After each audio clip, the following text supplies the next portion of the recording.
ஜனாதிபதி மாளிகையை யாழ் பல்கலைக்கழக இந்து கற்கைகள் பீடத்துக்கு வழங்க வேண்டும், பாராளுமன்ற உறுப்பினர்கள் கோரிக்கை. கூடகரியில் சட்டவிரோத மணல் அகழ்வு, டேரில் சென்ற அமைச்சர். இறக்கும் முன்னர் நீதியை வழங்குங்கள், வலிந்து காணாமல் ஆக்கப்பட்ட உறவுகளின் சங்கம். ஆயுர்வேத மருந்து உற்பத்தியை ஊக்குவிக்க சமூக மூலிகை தோட்டங்கள். சிஐடியினரால் பிள்ளையானின் அலுவலகம் சுற்றி வளைப்பு. உள்ளூராட்சி சபைகள் குறித்து மட்டுமே கஜேந்திரகுமாருடன் பேச்சு, சுமந்திரன். அனுரவின் தோல்வி குறித்து ரணில் பகிரங்கம். மகிந்தவை சீண்ட வேண்டாம், அனுரவுக்கு விடுக்கப்பட்டுள்ள கடுமையான எச்சரிக்கை. இலங்கையில் தீவிரமடையும் மற்றொரு ஆபத்து, 7 தொற்றாளர்கள் தலைமறைவு.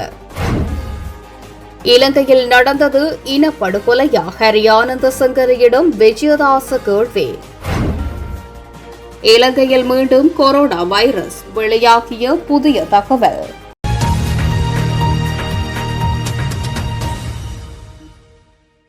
காங்கேசந்துறையில் உள்ள ஜனாதிபதி மாளிகையை யாழ்ப்பாண பல்கலைக்கழகத்தின் இந்து கற்கைகள் பீடத்துக்கு வழங்க வேண்டும் என பாராளுமன்ற உறுப்பினர்களான கஜேந்திரகுமார் பொன்னம்பலம், அர்ச்சுனா ராமநாதன், ரஜீவன் ஆகியோர் வலியுறுத்தினர். இன்றைய தினம் யாழ்ப்பாண மாவட்ட ஒருங்கிணைப்பு குழு கூட்டம் யாழ்ப்பாண மாவட்ட சிலகு கேட்போர் கூடத்தில் மாவட்ட ஒருங்கிணைப்பு குழு தலைவரும் கடத்தொழில் அமைச்சருமான சந்திரசேகர் தலைமையிலும் இணைத்தலைவர் வடமாகாண ஆளுநர் வேதநாயகன் ஆகியோரின் பங்கேற்புடன் நடைபெற்றது. இதன்போது யாழ்ப்பாண மாவட்ட பதில் செயலாளர் பிரதீபன், பாராளுமன்ற உறுப்பினர்கள், அரசு திணைக்கள பிரதிநிதிகள், பிரதேச செயலாளர்கள், போலீசார், முப்படைகளின் பிரதிநிதிகள் என பலரும் கலந்து கொண்டனர். கன்சிடர் பண்ணுவோம். நாங்கள் அதை ஒப்போஸ் பண்ணல. ஆனால் அதே அடுத்த பட்ஜெட்டில் போட்டு யூனிவர்சிட்டிக்கு ஒரு கிராண்ட் ஒன்று எடுக்கல மட்டும் அது என்ன ஐடியா இருக்கும். அப்படின்னா நாங்கள் பல்கலைக்கழக இருக்கு இது சம்பந்தமான திட்டம் ப்ரொபோசல் ஒன்று எங்க செய்ய போயிடும் என்ற ஒரு முழுமையான விவரத்தை எங்களுக்கு கௌரவ பாராளுமன்ற உறுப்பினர்களுக்கு நாங்கள் அனுப்ப சொல்லி அதை நாங்கள் ஒரு கலந்துரையாடிட்டு அடுத்த டிசிசி மீட்டிங்ல அவரை இன்வைட் பண்ணி அந்த ப்ரொபோசல் ப்ரெசென்ட் பண்றதுக்கு ஏன்னா விடுவோம். அதுக்கு டோட்டல் காஸ்ட் எஸ்டிமேட் பண்ணிட்டு அதை அடுத்த பட்ஜெட்ல நாங்கள் கதைச்சு எடுப்போம். 5000 மில்லியன் எடுத்துருக்கேன் தானே பாருங்க. அது மாதிரி அடுத்த பட்ஜெட் எடுப்போம். அது முதல்ல தீர்மானிக்கிறது யாரை கொடுக்குறேன்னு சொல்லி அதை தீர்மானிக்கிறோம். அதை யூனிவர்சிட்டி ப்ரொபோசல் பண்ணி இருக்கிறேன். ரீதியாக முடிவெடுக்கணும். பல்கலைக்கழகத்து யாழ்ப்பாண பல்கலைக்கழகத்தோட இந்து கட்சிகள் கூட எங்களுக்கு தந்திருக்கிறோம். அதே போல ஜூலியைக்கு 2 தனியார் பல்கலைக்கழகங்கள் கொடுத்திருக்கிறது. ஒரு சுற்றுலா மைய மாவட்டங்களுக்கு தனியார் 3 தனியார் ஜூலியைக்கு கொடுத்திருக்கிறோம்.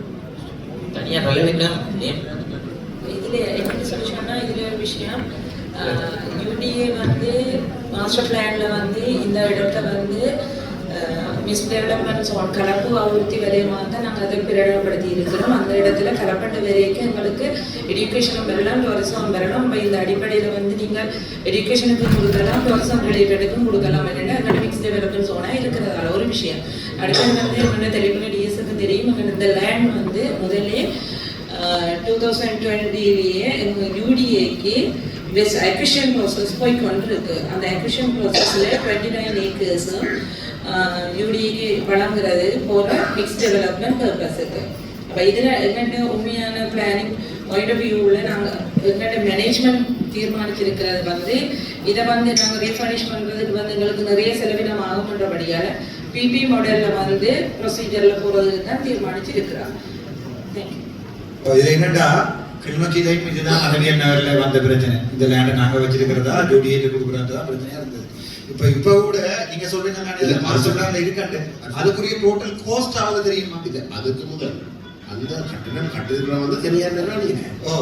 இன்னும் முக்குவாய் பண்ணவும் இல்லை. அகவியல் நகர் வேறு இங்க வந்து தனியார்ட்ட காணி இன்னும் முக்குவாய் பண்ணவும் இல்லை. அந்த தனியார்ட்ட வந்து கேட்காமலே வந்து சிமித்து கட்டி அதுக்கு அந்த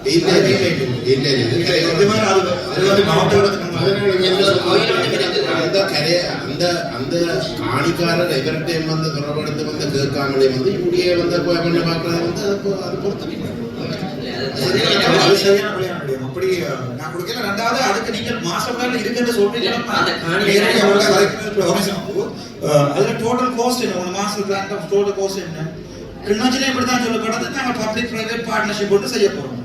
ஸோ அதோட காஸ்ட் என்ன? ஸ்டேக் ஹோல்டர் சைடுக்கு பண்ணிட்டீங்க.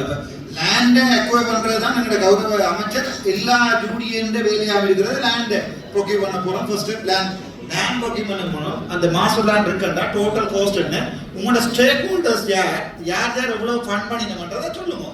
என்னன்னு சொல்லி சொன்னா இப்போ யூடிஏஆல எல்லாருக்குமே நாங்கள் இப்போ எங்கள்கிட்ட போன முறை நடந்த டிசிசி மீட்டிங்கில் வந்து நாங்கள் அந்த மாஸ்டர் பிளானுக்குரிய approval process greater Jaffna development plan அதை நாங்கள் கேட்கேன். உங்களால் எங்களுக்கு கேட்கப்பட்ட கேள்வி அது இந்த டோட்டல் ப்ராஜெக்ட் காஸ்ட் உண்மையில் வந்து அதனால தான் நாங்கள் இப்போ பாக்கெட் அதாவது வந்து ஒவ்வொரு வகையான கௌரவ பாராளுமன்ற உறுப்பினர்களுக்கு எங்கள்கிட்ட திட்டம் என்ன என்பது தொடர்பான விளக்கம் நினைக்கிறேன் சார் உங்களோட நேற்று கதைச்சிருப்பாரு நினைக்கிறேன்.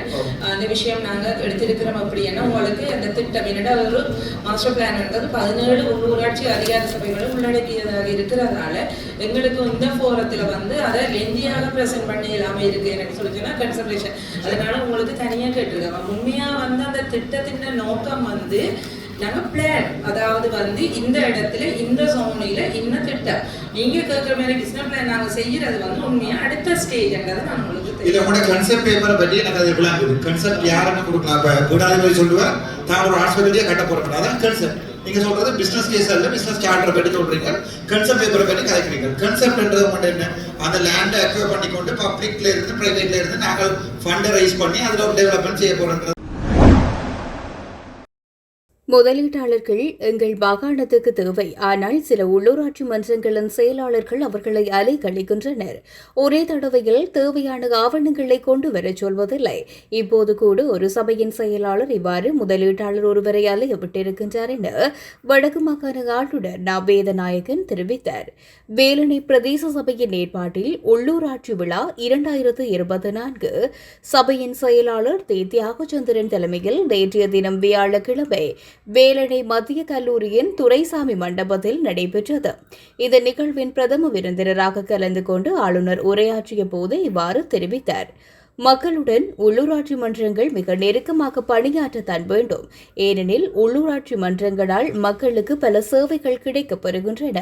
அவை வினைத்திறனாக மக்களுக்கு கிடைக்க வேண்டுமென்றால் சிறந்த தலைமைத்துவம் இருக்க வேண்டும். சில இடங்களில் தீராத பிரச்சினைகள் கூட சிறப்பான தலைமைத்துவம் கிடைக்க பெற்ற பின்னர் தீர்ந்துவிடும். ஆனால் சில இடங்களில் தீர்க்கக்கூடிய பிரச்சினைகள் கூட தலைமைத்துவம் ஒழுங்காக அமையாவிட்டால் எழுப்படும். முதலீட்டாளர்கள் எங்கள் மாகாணத்துக்கு தேவை, ஆனால் சில உள்ளூராட்சி மன்றங்களின் செயலாளர்கள் அவர்களை அலைக்கழிக்கின்றனர். உள்ளூராட்சி மன்றங்களின் வருமானங்களை எதிர்காலத்தில் அதிகரிக்கக்கூடிய நிர்பந்தம் உள்ளது. தற்போது உள்ளூராட்சி மன்றங்கள் தங்களின் வருமானத்தில் 20% வரையில் தமது சபையின் ஊழியர்களின் சம்பளத்துக்காக செலவு செய்ய வேண்டியுள்ளன. எஞ்சிய நிதியிலேயே அபிவிருத்தி வேலைகளை எதிர்காலத்தில் முன்னெடுக்க வேண்டியதாக உள்ளது. வடக்கு மாகாணத்தின் ஆளுநராக இருந்தாலும் எங்களின் சில செயலாளர்களின் வேலைகளையும் நான் பார்க்க வேண்டியிருக்கின்றது. சில செயலாளர்கள் மக்களை சந்திப்பதே இல்லை, தங்களை சந்திப்பவர்களுடன் எரிந்து விழுகின்றார்கள். இதனால் மக்கள் அவர்களை சந்திப்பதை விட என்னை சந்திக்கலாம் என்று வருகின்றனர். மக்களுக்காகத்தான் பதவிகளில் இருக்கின்றோம் என்பதை அதிகாரிகள் பலர் மறந்து விடுகின்றார்கள் என்று தெரிவித்தார். வவுனியா காணாமல் போன உறவுகளுக்கு என்ன நடந்தது என்று அறியாமலே பலர் மரணித்துள்ளனர். எனவே எஞ்சியுள்ள நாங்களும் இறக்கும் முன்னர் எமக்கான நீதி கிடைக்க வேண்டும் என்று வலிந்து காணாமல் ஆக்கப்பட்ட உறவுகள் தெரிவித்துள்ளனர். வலிந்து காணாமலாக்கப்பட்ட உறவுகளின் சங்கத்தினரால் வவுனியா பழைய பேருந்து நிலையத்திற்கு முன்பாக இன்று ஆர்ப்பாட்டம் ஒன்று இடம்பெற்றிருந்தது. அதன் பின்னர் ஊடகங்களுக்கு கருத்து தெரிவிக்கும் போதே அவர்கள் இவ்வாறு தெரிவித்தனர். இன்றைய தினம் நாம் தொடர்ச்சியாக 30ஆம் தேதி தொடர்ச்சியாக சர்வதேசத்தை நோக்கிய ஒரு கவனஈர்ப்பு போராட்டத்தை செய்து வருகின்றோம். எனவே இந்த சர்வதேசம் தொடர்ச்சியாக இந்த உறவுகளுக்கு நீதி வழங்காமல் தொடர்ச்சியாக ஏமாற்றப்பட்டு கொண்டிருக்கின்றோம். எனவே 16 வருட காலமாக நாம் தொடர்ச்சியாக இந்த வெயிலிலும் மழையிலும் எமது உறவுகள் நீதிக்காக போராடி 300க்கும் மேற்பட்ட உறவுகளை நாம் இழந்திருக்கின்றோம். எனவே அவர்களின் உறவுகளுக்கு என்ன நடந்தது என்று தெரியாமலே அவர்கள் இழந்திருக்கின்றார்கள். எனவே நாமும் சாட்சியமாக இருக்கின்ற நாங்களும் இறப்பதற்கு முன்பு இந்த சர்வதேசத்திடம் ஒன்றே தான் கேட்கின்றோம். இந்த தமிழ் இனத்துக்கு நடக்கப்பட்டது ஒரு இனப்படுகொலை என்பதை இந்த உலகளாவிய ரீதியிலே எல்லாருக்கும் தெரியும். ஆனால் இந்த தமிழினம் இன்று வரை தமது கையில் ஒப்படைக்கப்பட்ட உறவுகளையும் வெள்ளைக்கொடையுடன் சரணடைந்த உறவுகளையும் வெள்ளைவானில் கடத்தப்பட்டவர்களையும் வைத்தியசாலையில் இருந்து இழுத்துச் செல்லப்பட்டவர்களையும் வீடு வீடாய் புகுந்து விசாரணைக்காக அழைத்து செல்லப்பட்டவர்களும் இந்த அரசானது கையில ஒப்படைக்கப்பட்ட உறவுகளுக்கு என்ன நடந்தது என்ற ஒரு பதிலை கூற முடியாது. நாம் இவர்களை நம்பித்தான் கையில் ஒப்படைத்த ஒவ்வொரு உயிர்களையும். அவர்கள் என்ன செய்தார்கள் அந்த உயிர்களை என்பதை அவர்கள் சொல்ல முடியாத அளவுக்கு தமது கொலை குற்றங்களை மறைத்து கொண்டிருக்கின்றார்கள். எனவே அந்த கொலை குற்றங்களை செய்தவர்கள் இந்த ஸ்ரீலங்காவில இருக்கின்ற அரச படையினர். இந்த அரச படையினரை விசாரிக்க முடியாத இந்த இலங்கை நாட்டு அரசானது அப்படியான தமது இனத்தை காட்டிக் கொடுக்காமல் இன்று வரை இந்த தமிழினத்தை ஏமாற்றி வருகின்றது. எனவே நாம் சர்வதேசத்திலும் ஒன்று கேட்கின்றோம், நீங்களும் சேர்ந்தா இந்த தமிழினத்திற்கு ஒரு அநீதிகளை விளைவித்துக் கொண்டிருக்கின்றீர்கள். எனவே நாம் இன்று வரை 16 வருடங்களாக தொடர்ச்சியாக நாம் இந்த வீதி வழியில போராடி கொண்டிருக்கின்றோம். எமது பெருமதி மிக்க உயிர்களை ஒப்படைத்து விட்டு தான் நாம் போராடி கொண்டிருக்கின்றோம். வெறுமனைய கடப்பொருள்களை நாம் வீதி வழியை இறைந்து விட்டு நாம் இதுக்காக போராடவில்லை, நிதிக்காக போராடவில்லை. எனவே இந்த சர்வதேசத்தில் ஐக்கிய நாட்டு மனித உரிமை உயர் ஸ்தானிகர் இலங்கைக்கு வருகை தர உள்ளார் என்ற ஒரு செய்தியை நாங்கள் கேட்டுக்கொண்டிருக்கின்றோம். எனவே அந்த உயர் ஸ்தானிகர் ஒன்றை அவர்கள் அவதானத்தில் கொள்ள வேண்டிய ஒரு விடயமாக இருக்கின்றது. இந்த பாதிக்கப்பட்ட தரப்புகள் இன்று வரை தமது உறவுகளுக்கு என்ன நடந்தது என்று நீதி கேட்டுக்கொண்டிருக்கின்ற போது எதிர்வருகின்ற கூட்டத்தொடரில் இதற்கான முற்றுப்புள்ளியை வைப்பதற்கு அரசு முன்னிற்கின்றது. எனவே இந்த உயர் ஸ்தானிகர் ஒன்றை கவனத்தில் கொள்ள வேண்டியது, இந்த பாதிக்கப்பட்ட தரப்புகள் அவரை இங்கு இந்த கூட்டத்தொடர் முடிய வர சொல்லித்தான் கேட்கிறோம். கூட்டத்தொடருக்கு முன்பு வந்து அரசு சொல்கின்ற பொய்களை கேட்டு அவருக்கான பதிலை அளிக்க கூடாது என்பதையும் நாம் அவரிடம் வலியுறுத்தி நிற்கின்றோம். இந்த பாதிக்கப்பட்ட தரப்புகளுக்கு சர்வதேச நீதி பொறிமுறை ஊடாக எமக்கு நீதியை வழங்க வேண்டும் என்பதுதான் அந்த உயர் ஸ்தானிகர்கிட்டையும் கேட்டுக்கொள்கின்றோம். அதே போல போலாந்து வெளிவிவகார அமைச்சரும் வருகை தர உள்ளதாக கூறப்படுகின்றது. எனவே இந்த அமைச்சர்கள் யாரை வந்து சந்திக்கின்றார்கள்? உங்களது அரசியல் போக்கை இந்த இலங்கை அரசாங்கத்திடம் நீங்கள் வைத்து செல்ல போகின்றீர்களா, இல்லாட்டி இந்த பாதிக்கப்பட்ட தரப்புகளுக்கு நீதி வழங்க போகின்றீர்களா என்பதை இந்த நடைபெற போகின்ற ஐக்கிய நாட்டு கூட்டத்தொடரிலாவது இந்த உறவுகளுக்கு சர்வதேச பொறிமுறை ஊடாக சர்வதேச நீதிமன்றத்துக்கு பாரப்படுத்தி எமக்கான நீதியை வழங்க வேண்டும் என்பதைத்தான் நான் உங்களிடம் மனித உரிமை செயற்பாட்டாளர்களிடம் நாங்கள் உங்களை அனைத்து அமைப்புகளும் மக்கள்களும் ஒன்று சேர்ந்து இந்த பாதிக்கப்பட்ட தரப்புகளுக்கு இந்த இனத்துக்கு ஒரு தேசமாக ஒரு மக்களாக ஒன்று சேர்ந்து நாம் நீதிக்காக குரல் கொடுத்து இந்த நீதியை பெற்றுக்கொள்ள வேண்டும் என்பதை அனைவரிடமும் நான் கேட்டுக்கொள்கின்றேன். முன்னாள் பிரதி அமைச்சர் சிவநேசதுரை சந்திரகாந்தனின் அலுவலகம் குற்றத்தடுப்பு புலனாய்வு மற்றும் விசேட அதிரடிப்படையினரால் சுற்றி வளைக்கப்பட்டுள்ளது. இந்நிலையில் பிள்ளையானின் குறித்த அலுவலகத்தில் விசேட சோதனை நடவடிக்கைகள் இன்றைய தினம் காலை 7 மணி முதல் முன்னெடுக்கப்பட்டு வருவதுடன் கட்டிட நிலத்தை உடைத்து தோண்டி பாரிய தேடுதல் நடவடிக்கை ஒன்று மேற்கொள்ளப்பட்டுள்ளது. அத்துடன் குறித்த இடத்திற்கு ஊடகவியலாளர்கள் எவரும் இதுவரை அனுமதிக்கப்படவில்லை. மேலும் இது தொடர்பான கருத்துக்களை குற்றத்தடுப்பு புலனாய்வு பிரிவினரோ விசேட அதிரடிப்படையினரோ இதுவரை வெளியிடவில்லை. இதேவேளை மட்டக்களப்பில் 2 நாட்களுக்கு முன்னால் பல கோணங்களின் அடிப்படையில் பிள்ளையானின் சகாக்கள் தொடர்பான விசாரணைகள் ஆரம்பிக்கப்பட்டுள்ளது. அனுர அரசாங்கம் இதுவரை செய்த அனைத்தும் தோல்வியடைந்துள்ளதாகவும் உள்ளூராட்சி மன்ற தேர்தலில் 2.3 மில்லியன் வாக்குகளை இழந்தமை மூலம் அது உறுதியாகியுள்ளதாக முன்னாள் ஜனாதிபதி ரணில் விக்ரமசிங்க தெரிவித்துள்ளார். உள்ளூராட்சி மன்ற தேர்தலில் ஐக்கிய தேசிய கட்சியின் சார்பில் போட்டியிட்டவர்கள் பதவியேற்கும் நிகழ்வு கட்சியின் தலைமையகமான ஸ்ரீகோத்தாவில் நேற்று நடைபெற்றது. இதில் கலந்து கொண்டு உரையாற்றிய போது ரணில் விக்ரமசிங்க இதனை தெரிவித்துள்ளார். பொதுவாக ஜனாதிபதி மற்றும் நாடாளுமன்ற தேர்தலின் பின்னர் இதுபோன்ற தேர்தல் நடத்தப்படும் போது அதிகாரத்தில் இருக்கும் ஆளுங்கட்சி அதிக வாக்குகளை பெறும். ஆனால் இந்த முறை வேறு ஏதோ நடந்துவிட்டது. இந்த அரசாங்கமும் ஜனாதிபதியும் மீண்டும் ஒரு ஆணையை வழங்குமாறு கேட்டனர். அவர்களுக்கு முன்னர் வழங்கப்பட்ட ஆணையை உறுதிப்படுத்துமாறு மக்களிடம் கேட்கப்பட்டது. ஆனால் நாடாளுமன்ற தேர்தலில் பெறப்பட்ட 6.8 மில்லியன் வாக்குகளின் எண்ணிக்கை 4.5 மில்லியனாக குறைந்தது. அதாவது 2.3 மில்லியன் மக்கள் அரசாங்கத்துக்கு ஆதரவு வழங்கவில்லை. இதன் மூலம் சமகால அரசாங்கம் முதன்முறையாக பாரிய தோல்வியை சந்தித்துள்ளது. பொதுவாக ஒரு ஆணையை கோரினால் அது வழங்கப்பட வேண்டும். அது வழங்கப்படாவிட்டால் அது பாரிய பின்னடைவாகும். அரசாங்கம் இதுவரை செய்தவற்றில் மக்கள் திருப்தி அடையவில்லை என்றும் முன்னாள் ஜனாதிபதி ரணில் விக்ரமசிங்க மேலும் தெரிவித்துள்ளார். முன்னாள் ஜனாதிபதி மஹிந்த ராஜபக்சவுக்கு எதிராக செயற்பட வேண்டாம் என்று 2 சக்தி வாய்ந்த நாடுகளின் தலைவர்கள் தேசிய மக்கள் சக்தியிடம் கூறியுள்ளதாக அரசியல் வட்டாரங்களை மேற்கோள் காட்டி சிங்கள ஊடகம் ஒன்று தெரிவித்துள்ளது. மேலும் மஹிந்த ராஜபக்ச இந்த நாட்டுக்கு சிறந்த சேவையை செய்த ஒருவர் என்றும் அவரை பாதுகாப்பது தற்போதைய அரசாங்கத்தின் பொறுப்பு என்றும் குறித்த நாடுகள் சுட்டிக்காட்டியுள்ளதாக கூறப்படுகின்றது. முன்னாள் ஜனாதிபதி தற்போது வசித்து வரும் கொழும்பு விஜயராபவில் உள்ள உத்தியோகபூர்வ இல்லத்தில் சுதந்திரமாக வாழ அனுமதிக்குமாறும் அவருக்கு தொந்தரவு செய்வதை தவிர்க்குமாறும் தற்போதைய அரசாங்கத்துக்கு அறிவிக்கப்பட்டுள்ளதாக கூறப்படுகின்றது. அதுடன் மஹிந்த ராஜபக்ச தற்போது வசிக்கும் வீட்டின் செலவுகள் உள்ளிட்ட நிலைமைகள் தற்போதைய அரசாங்கத்துக்கு ஒரு முக்கிய விவாத பொருளாக இருந்து வருகின்றது. இது தொடர்பாக முன்னாள் ஜனாதிபதி மஹிந்த ராஜபக்சவை வீட்டை விட்டு வெளியேறுமாறு அவர் அவ்வாறு செய்யாவிட்டால் உரிய நடவடிக்கை எடுக்கப்படும் என்றும் இந்த அரசாங்கம் இறுதி எச்சரிக்கை விடுத்துள்ளது. இந்த நிலையில் இது தொடர்பாக எழுத்துப்பூர்வமாக தெரிவித்தால் இந்த வீட்டை விட்டு வெளியேறுவேன் என்று முன்னாள் ஜனாதிபதி மஹிந்த ராஜபக்ச கூறியிருக்கின்றார். இதற்கிடையில் மஹிந்த ராஜபக்சவை அந்த நாட்டில் வசிக்க அனுமதிக்குமாறு 2 வெளிநாட்டு நாடுகள் அரசாங்கத்திடம் கோரியுள்ளதாக தகவல்கள் வெளியாகியிருக்கின்றன. சட்டத்திட்டங்களுக்கு உட்பட்ட வகையிலேயே கள்வர்களுக்கு எதிராக நடவடிக்கை எடுக்க வேண்டியுள்ளது. அந்த வகையில் கள்வர்கள் பிடிப்பதில் தாமதம் என்ற மக்களின் அதிருப்தியை நவேற்கின்றோம். சட்டத்தின் பிரகாரம் அனைத்து கள்வர்களும் சிறையில் அடைக்கப்படுவார்கள் என அமைச்சர் சுனில் ஹந்துடெத்தி தெரிவித்துள்ளார்.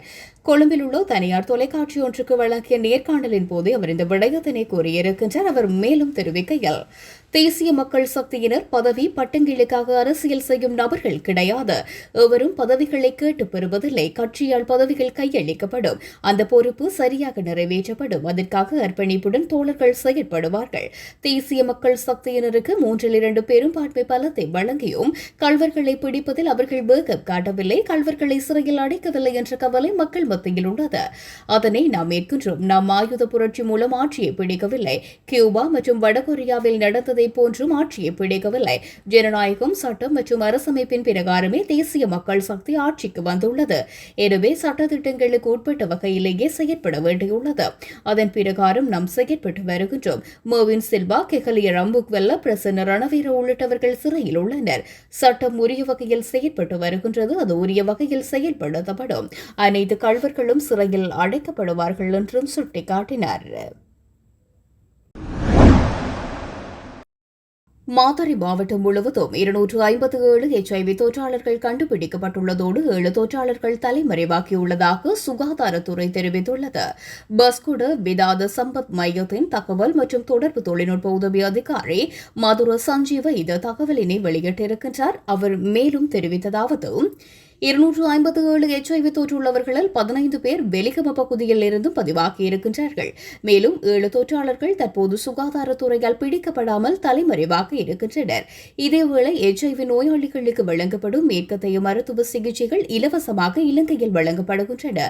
எனவே அவர்களை சமூகத்தில் இருந்து ஒதுக்கி வைக்காமல் இருக்கவும் உள்நோயாளி சிகிச்சைக்கு பரிந்துரைக்கவும் முயற்சிகள் மேற்கொள்ளப்பட வேண்டும் என்றும் தெரிவித்துள்ளார். உலகளாவிய ரீதியில் உருவாக்கும் பயங்கரவாத சவால்களை எதிர்கொள்வதற்கு புதிய பயங்கரவாத தடை சட்டம் அவசியம் என நீதி அமைச்சர் ஹர்ஷன நாணயக்கார தெரிவித்துள்ளார். தற்காலிக விதிமுறைகளை கொண்ட பயங்கரவாத தடை சட்டத்திற்கு பதிலாக புதிய சட்டம் ஒன்றை உருவாக்கும் நோக்கிலான யோசனை தொகுப்பு நேற்றைய தினம் அமைச்சரிடம் கையளிக்கப்பட்டது. தனிநபர்கள் மற்றும் அமைப்புகளின் 240 பேரை கொண்ட குழு ஒன்று குறித்த யோசனை தொகுப்பை சமர்ப்பித்துள்ளது.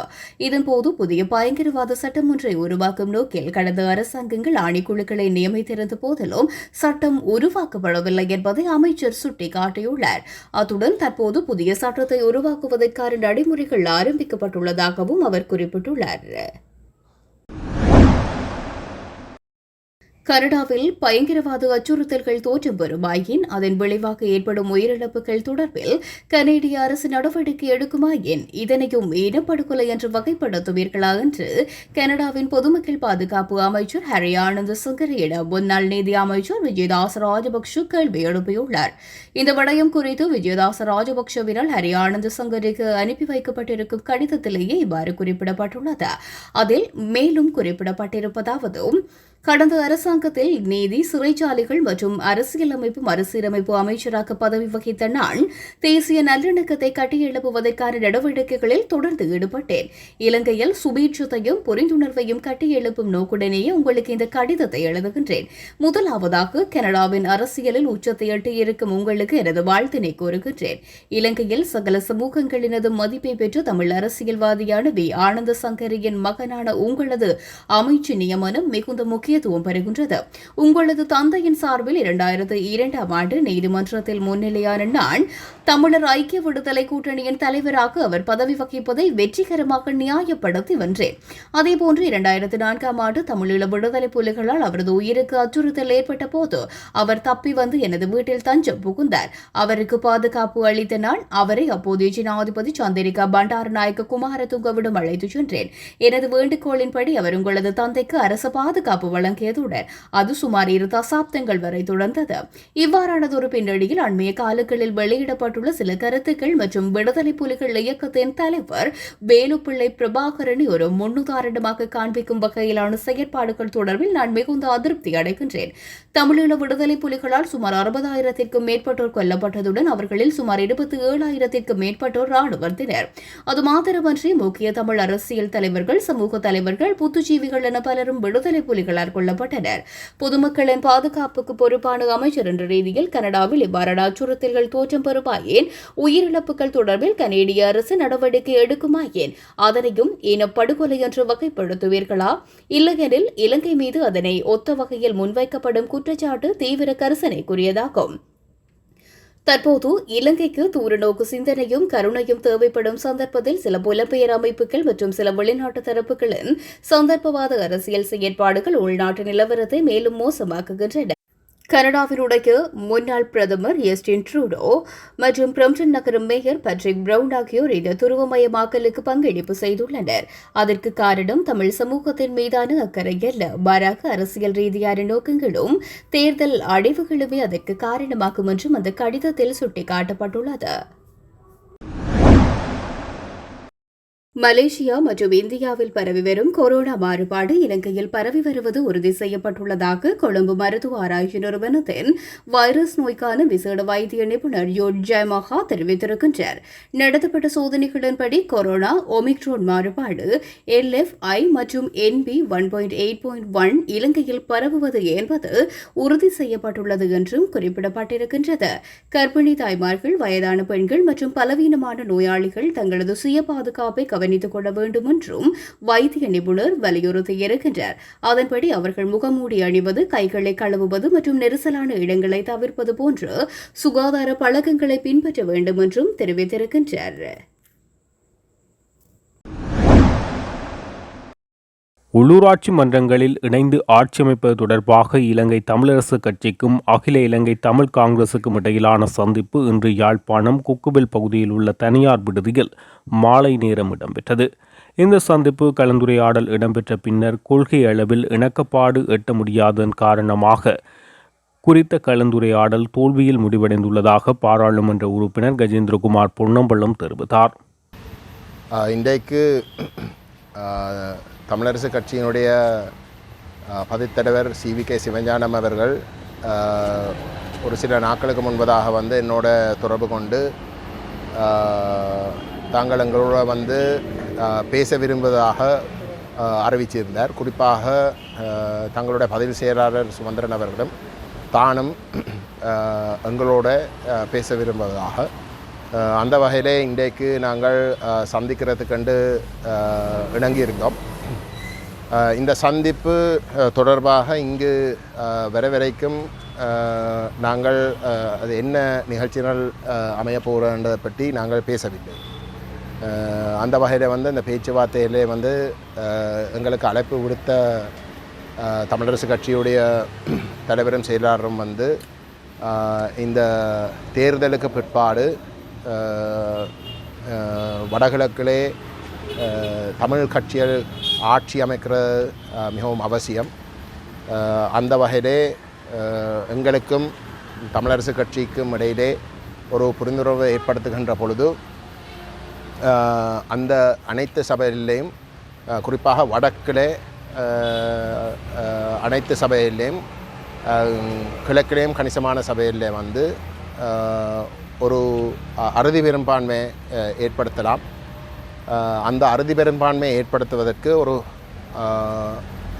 இந்த சபையில் ஆட்சி செய்வதற்குரிய ஒரு புரிந்துணர்வை ஏற்படுத்துவதற்கு தாங்கள் பேச விரும்பினதாக கூறியிருந்தார்கள். அந்த வகையிலே நாங்கள் அவர்களுக்கு அந்த இடத்திலே சொல்லியிருந்தோம். இதுக்கு முன்பதாக ஜனநாயக தமிழ் தேசிய கூட்டணியும் எங்களோட பேசினவர்கள். அவர்கள் தேர்தல் காலத்திலே ஒருதலை பட்சமாக வந்து அறிவிச்சிருந்த தேர்தலுக்கு பிற்பாடு ஆட்சி அமைக்கிறதுக்கு சைக்கிள் கட்சியோடு தாங்கள் ஆட்சி அமைக்கப் போவதாக அறிவிச்சிருந்த சூழலில் நாங்கள் தேர்தல் முடிஞ்ச கையோடு அவர்களோடு பேசுவதற்கு நாங்கள் ஒரு முயற்சி எடுத்தோம்.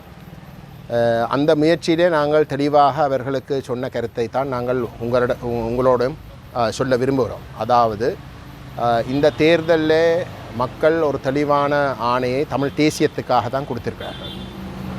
அந்த தமிழ் தேசியத்துக்காக கொடுத்த ஆணையும் தமிழ் கட்சிகள், விசேஷமாக தமிழரசு கட்சி, தமிழ் தேசிய பேரவை, ஜனநாயக தமிழ் தேசிய கூட்டணியும் தமிழ் மக்களிடம் கேட்டுக்கொண்டதை வந்து தமிழ் தேசிய நிலப்பாட்டை வலியுறுத்தி ஒரு ஆணையை வழங்குவதற்காக வாக்களிக்க வேண்டும் என்றும், குறிப்பாக தேசிய மக்கள் சக்தியோ வேறு எந்த ஒரு தெற்கை சார்ந்த சிங்கள பேரினவாத கட்சிகளுக்கோ நம்முடைய மக்கள் வாக்களித்து ஆணையை வழங்கக்கூடாது என்ற அடிப்படையில் தான் நாங்கள் அனைவரும் வந்து மக்கள் மட்டத்திலே ஆணையை பெறுவதற்கு செயல்பட்டிருந்தோம்.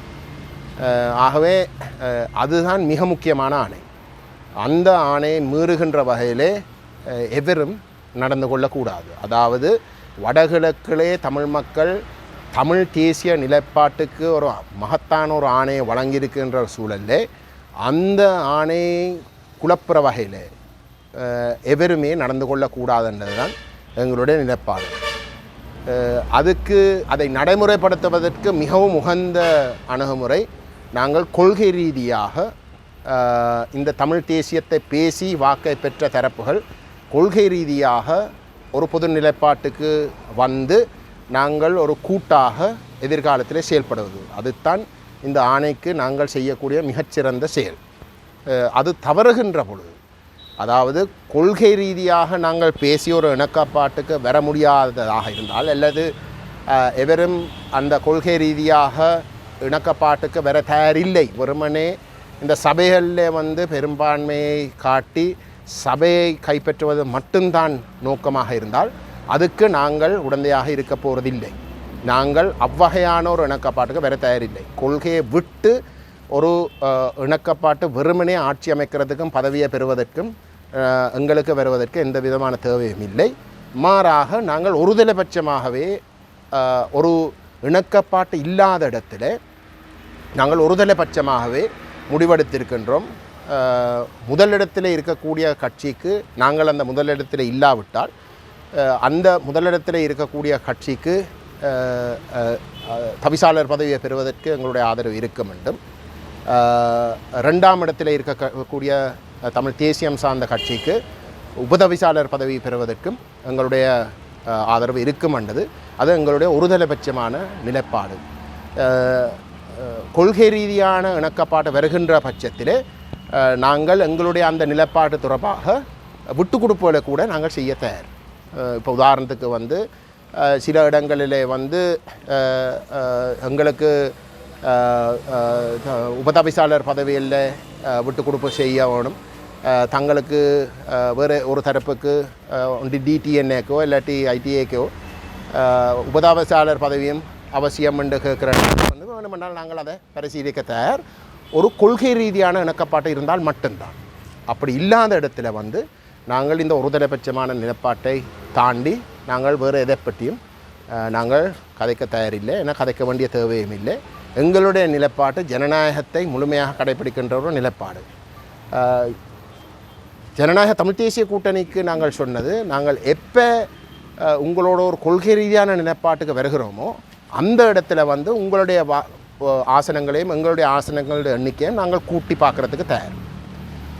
அதை கூட்டி பார்க்காமல் நாங்கள் எந்த ஒரு இடத்துலையும் வந்து நாங்கள் ஒரு கொள்கை ரீதியான ஒரு இணக்கப்பாடு இல்லாமல் நாங்கள் கூட்டி பார்க்குறதுக்கு தயார் இல்லை. ஏனென்றால் உதாரணத்துக்கு வந்து ஒரு சில சபைகளில் ஜனநாயக தமிழ் தேசிய கூட்டணியும் நாங்களும் இணைந்ததாக இருந்தால் தமிழரசு கட்சிக்கு கிடைச்ச அந்த சபையில் கிடைச்ச எண்ணிக்கைக்கும் கூட கூடுதலாக இருக்குது. ஆனால் நாங்கள் ஒரு கொள்கை ரீதியான இணக்கப்பாட்டை ஏற்படுத்தாமல் நாங்கள் அப்படி கூட்டி பார்க்குறதுக்கு தயாரில்லை. நாங்கள் ஒன்றாகினால் மட்டும்தான், கொள்கையிலே நாங்கள் ஒரு அலையன்ஸாக ஒரு அணியாக சேர்ந்தால் மட்டும்தான் நாங்கள் அப்படி கூட்டி பார்த்து நாங்கள் தமிழரசுக்கும் கூட ஆசனங்கள் வச்சிருக்கிறோம் என்று நாங்கள் கருத தயாரே தவிர, அல்லாட்டி வந்து தமிழரசு கட்சிக்கு தான் அந்த சபை முதலாம் இடத்துல இருக்கிறதாக இருந்தால் அவைக்குத்தான் அந்த சபை அமைக்கிறதுக்கு உரிமை இருக்கின்றதை நாங்கள் மிக தெளிவாக வந்து ஜனநாயக தமிழ் தேசிய கூட்டணிக்கும் சொல்லியிருக்கிறோம். அதே மாதிரி நாங்கள் தமிழரசு கட்சியிடம் சொன்னாங்கள், இந்த நிலைப்பாட்டை விட்டு நாங்கள் ஏதோ ஒரு இடத்துல ஒரு சில விட்டு கொடுப்பலை செய்கிறதாக இருந்தால், உதாரணத்துக்கு அவ கேட்க பார்த்தவை வந்து சாவச்சேரி நகரசபையில் எங்களுக்கும் அவர்களுக்கும் ஆசனங்களில் வந்து சமம், ஆனால் வாக்குகளில் வந்து எங்களுக்கு கூட, அந்த இடத்துல வந்து பங்கிடலாமோண்டு கேட்ட இடத்துல நாங்கள் சொன்னாங்க, கொள்கை ரீதியான ஒரு இணக்கப்பாடு இல்லாமல் நாங்கள் அவ்வகையான ஒரு இணக்கப்பாட்டுக்கு வர தயாரில்லை. நாங்கள் சாவச்சேரி நகரசபையை வந்து அது எங்களுடைய என்ற அடிப்படையில் தான் நாங்கள் செயல்படுவோம். அது நீங்கள் ஏற்றுக்கொள்ள தயாரில்லாமல் வந்து நீங்கள் ஏதோ ஒரு வகையில் எங்களுடைய தவிசாளர் பதவியை கொடுக்க தயாரில்லாட்டி அது உங்களோட முடிவு, அது நீங்கள் எடுக்கிற முடிவு, அதுக்கு நாங்கள் ஒன்றும் சொல்ல முடியாது. ஆனால் அவர்கள் பெரும்பான்மையாக இருக்கக்கூடிய இடத்துல இல்லாட்டி முதலிடத்தில் இருக்கக்கூடிய இடத்துல எங்களுக்கும் டிடிஎன்ஏக்கும் இடையில் ஒரு கொள்கை ரீதியான இணக்கப்பாடு இல்லாத இடத்துல வந்து நாங்கள் தமிழரசு கட்சி வந்து ஆட்சி அமைக்கிறத நாங்கள் எந்த ஒரு இடத்துலையும் வந்து விட்டு கொடுக்க போகிறதில்லை. மாறாக நாங்கள் அதுக்கு ஆதரவு தெரிவிப்போம் என்றதையும் நாங்கள் தெளிவாக சொன்னோம்.